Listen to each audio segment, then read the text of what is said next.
செல்லப்பாபுரம்ன்ற ஒரு கிராமத்துல ஒரு ஏழ்மையான குடும்பத்துல பிறந்த ஒரு பொண்ணுதான் சங்கீதா. சின்ன வயசுல இருந்தே அப்பா அம்மா யாரும் கிடையாது. இவங்க பாட்டியோட வளர்ப்புல தானே வளர்ந்து வந்தா. இவங்க ஒரு கோழி பண்ண வச்சிருந்தாங்க. ஏம்மா சங்கீதா, காலங்காத்தால சோம்பேறி மாதிரி இருந்தா எப்படி? சுறுசுறுப்பா காப்பிய குடிச்சிட்டு போய் கோழி பண்ணைய பாரு. சரி பாட்டி, நான் போய் கோலிங் எல்லாம் இன்னைக்கு எவ்வளவு முட்டை போறதுக்குன்னு போய் பாத்துட்டு வரேன். இவங்க கோழி பண்ணையில இருக்க கோழிங்கெல்லாம் போடுற முட்டைய வச்சுதான் இவங்க வியாபாரம் செஞ்சு வர்றாங்க. ஆனா இவங்க தன்னோட கோழிங்களை இறைச்சி கடைக்கு தரதில்ல, கோழி முட்டைகளை மட்டும்தான் விற்பனை செஞ்சுட்டு வந்தாங்க. பாட்டி, இன்னைக்கு முட்டைங்க எல்லாமே கொஞ்சம் அதிகமா தான் இருக்கு. சரி சரி, அந்த முட்டை பாக்ஸ் எல்லாம் எடுத்துட்டு வா. முட்டையெல்லாம் அரேஞ்ச் பண்ணி வச்சுட்டு நான் போய் சமைக்க ஆரம்பிக்கிறேன். நீ அதுக்குள்ள அண்ணாச்சி கடைக்கும் வேலுமணி கடைக்கும் கொண்டு போய் வித்துட்டு வந்துரு. இப்படி டெய்லியும் அவங்க முட்டைய வித்துதா வியாபாரம் செஞ்சு வாழ்ந்துட்டு வந்தாங்க. என்னம்மா சங்கீதா, எப்படி இருக்க? பாட்டிக்கு உடம்புப்பெல்லாம் பரவாயில்லையா? பரவாயில்ல அண்ணாச்சி, பாட்டி நல்லாதான் இருக்காங்க. ஆண்டவ புண்ணியத்துல முட்டை வியாபாரம் கொஞ்சம் நல்லா போகுது. சரிம்மா, நாளைக்கு எனக்கு முட்டை அதிகமா தேவைப்படுது. பக்கத்து ஏரியால ஏதோ ஃபங்க்ஷன் போல, அதனால ஆர்டர் கொடுத்துருக்காங்க. நாளைக்கு எதுக்கும் ஒரு 10 பாக்ஸ் எக்ஸ்ட்ரா எடுத்துட்டு வா. சரினே, நாளைக்கு முட்டை எவ்வளவு வரும்னு தெரியல, நான் பாத்துட்டு எடுத்துட்டு வரேன். இப்படி டெய்லியும் முட்டை வியாபாரம் செஞ்சுட்டு வருவா. அப்படி ஒரு நாள் வீட்டுக்கு வரும்போது வழியில ஒரு குட்டி கோழி குஞ்ச பாக்குறா. அச்சச்சோ, என்ன இது? ஒரு கோழி குஞ்சு ரோட்ல இருக்கு. பார்க்கவே பாவமா இருக்கு. சரி, இத நம்ம வீட்டுக்கு எடுத்துட்டு போய் நம்ம கோழிகளோட வச்சு வளர்ப்போம் அப்படின்னு சொல்லிட்டு அவ அந்த கோழி குஞ்ச தன்னோட வீட்டுக்கு எடுத்துட்டு போயிட்டா. ஏண்டி சங்கீதா, இதை எங்கிருந்து டீ புடிச்சிட்டு வந்த? நம்ம பண்ணையில வீக்குட்டி போட்டுச்சா? இல்ல பாட்டி, நான் முட்டையெல்லாம் வித்துட்டு வீட்டுக்கு வர வழியில ரோட்ல ஆனாதையா நின்னுகிட்டு இருந்துச்சு. அதா பாவம்னு தூக்கிட்டு வந்துட்டு. இதையும் நம்மளே வச்சு வளர்த்துக்கலாம் பாட்டி. என்ன பண்றது, உனக்கும் உன் அப்பன மாதிரி நல்ல மனசு, அதனாலதான் யாரு கஷ்டப்பட்டாலும் உதவணும்னு நினைக்கிற. சரி, நம்மளே வளர்த்துக்கலாம்வே அப்படின்னு சொன்னதும் அவ ஆசையா அந்த கோழி குஞ்சு வளர்த்த ஆரம்பிக்கிறா. மறுநாள் காலையில அவசரமா அந்த கோழி குஞ்ச பாக்கறதுக்கு போறா. பரவாயில்லையே, காலங்காத்தால போன்னு சொன்னா கூட கோழிகளை போய் பார்க்க மாட்டா. இந்த கோழி குஞ்சு வந்ததுல இருந்து இவளுக்கு ஓரளவுக்கு பொறுப்பு வந்துருச்சு போலையே. அப்படி அந்த கோழி குஞ்சு வந்ததுல இருந்து சங்கீதா அந்த கோழி குஞ்ச அன்பா பாத்துக்கிறது மட்டும் இல்லாம அவங்க வியாபாரத்தையும் ரொம்ப சந்தோஷமா விரும்பி செஞ்சா. நாள் கழிச்சு அந்த கோழி கொஞ்சம் வளர்ந்துருது. அப்படி ஒரு நாள், அண்ணாச்சி, எனக்கு 1/2 கிலோ மைதா மாவு, ஒரு கோல்டு வின்னர் எண்ணெயும் கொடுங்க. என்ன அப்பத்தா, முன்ன மாதிரி முட்டையெல்லாம் வியாபாரம் பண்றது இல்ல போல. முட்டையெல்லாம் ரொம்ப கம்மியா விற்பனை ஆகுது போலயே. இல்லப்பா, எப்பவும் போல நல்லாதான் போய்கிட்டு இருக்கு. ஏன் இப்படி கேக்குற? இல்ல அப்பத்தா, எப்போ நான் 3 அட்டை முட்டை வாங்குவேன், இப்ப எல்லாம் உங்க பொண்ணு 2 அட்டை தான் கொடுக்குது. அதுதான் அப்படி கேட்ட. அப்படின்னு சொன்னதும் அந்த பாட்டி வீட்டுக்கு வந்து சங்கீதா கிட்ட இப்படி கேக்குறாங்க. என்னடி, நீ கோழி பண்ணைய பாத்துக்குறியா இல்லையா? அண்ணாச்சி வேற கூப்பிட்டு சொல்றாரு, முட்டையெல்லாம் கம்மியா விற்பனை ஆகுதுன்னு சொல்றாரு. இன்னைக்கு நானும் உன் கூட சேர்ந்து வந்து கோழிங்க எல்லாம் எவ்வளோ முட்டை போட்டிருக்குன்னு பாக்குற. அப்படின்னு சொல்லிட்டு 2 பேரும் சேர்ந்து பண்ணைக்கு போய் முட்டைகையெல்லாம் பாக்குறாங்க. என்னடி இது, எல்லா கோழியும் ஒழுங்கா முட்டை வைக்குது, ஆனா நீ வளர்த்த கோழி மட்டும் மமுட்டையே வைக்க மாட்டேங்குது. இத வச்சுக்கிட்டு என்ன தாண்டி பண்றது? பாட்டி, இது இப்பதானே பாட்டி பெருசா இருக்கு.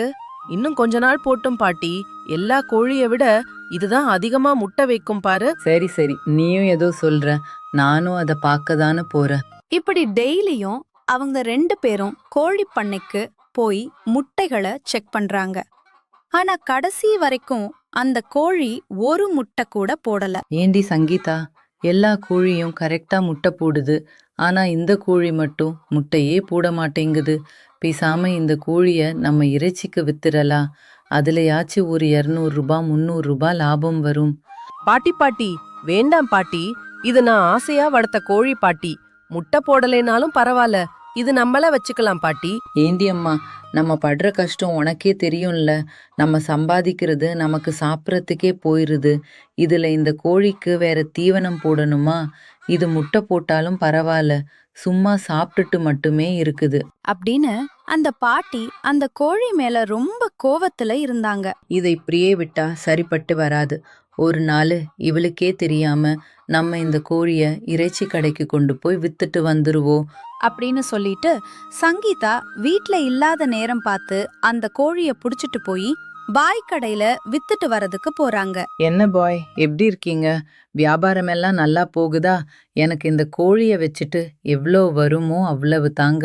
என்ன அப்பத்தா, நீங்க தான் கோழியெல்லாம் இறைச்சிக்கு விக்கிறது இல்லையே, அப்புறம் என்ன புதுசா விக்கிறீங்க? இல்லப்பா, இந்த கோழி முட்டையும் போட மாட்டேங்குது, ஒன்னும் போட மாட்டேங்குது, சும்மா சாப்பிட்டு சாப்பிட்டு இருக்குது. அதனால் எங்களுக்கு செலவு தான் மிச்சம். அதனால தான் இதை விற்கலாம்னு எடுத்துட்டு வந்தேன். அப்படின்னு சொல்லிட்டு அவளுக்கு தெரியாம அந்த கோழிய 300 ரூபாய்க்கு வித்துட்டு வந்துடுறாங்க. இது எப்படியோ சங்கீதாவுக்கு தெரியுது. உடனே குடுகுடுன்னு ஓடி போய் அந்த பாய் கிட்ட இப்படி சொல்றான். பாய், ப்ளீஸ் பாய், எங்க பாட்டி வித்த கோழியை எதுவும் பண்ணிடாதீங்க. நீங்க கொடுத்த காசை கூட நான் திருப்பி கொடுத்துடுறேன்.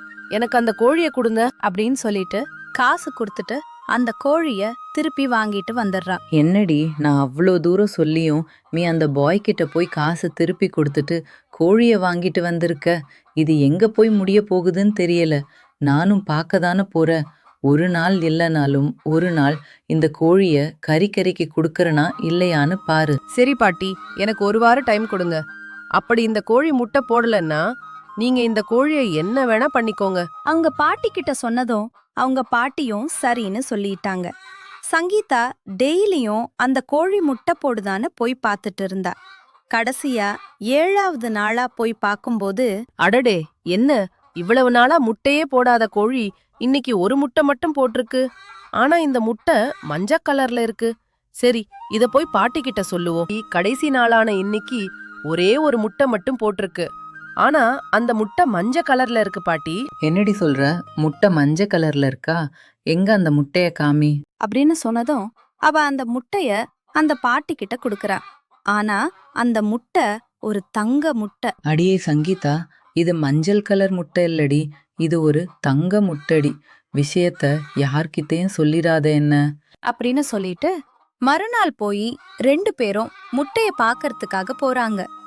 ஆனா அன்னைக்கும் அந்த கோழி ஒரே ஒரு முட்டை தான் போடடுச்சு. ஆனா அதுவும் தங்க முட்டை. அம்மாடி, இன்னிக்கும் இந்த கோழி தங்க முட்டை போட்டு இருக்குமா? நல்ல வேலை, இந்த கோழியை நான் கறிக்கடைக்கு கொடுக்கல. கொடுத்திருந்தா நமக்கு இப்படி ஒரு லாபம் கிடைச்சிருக்குமா? நான் அப்பவே சொன்னேன்ல பாட்டி, இந்த கோழி நமக்கு ஒரு அதிர்ஷ்டம்னு. இதுக்குதான் எப்பவுமே ஒரு விஷயத்த எடுத்தோம் கவுதோன்னு முடிவெடுக்க கூடாது. என்னதா, மத்த கோழிங்க 5 முட்டை 6 முட்டை போட்டாலும் அந்த கோழி போடுற ஒரு முட்டைக்கு ஈடாகாது. அது மாதிரிதான் நம்ம எவ்வளவு பண்றோம்னு முக்கியம் இல்ல, சின்ன விஷயம் பண்ணாலும் அதை எப்படி பண்றோம்னு தான் முக்கியம்.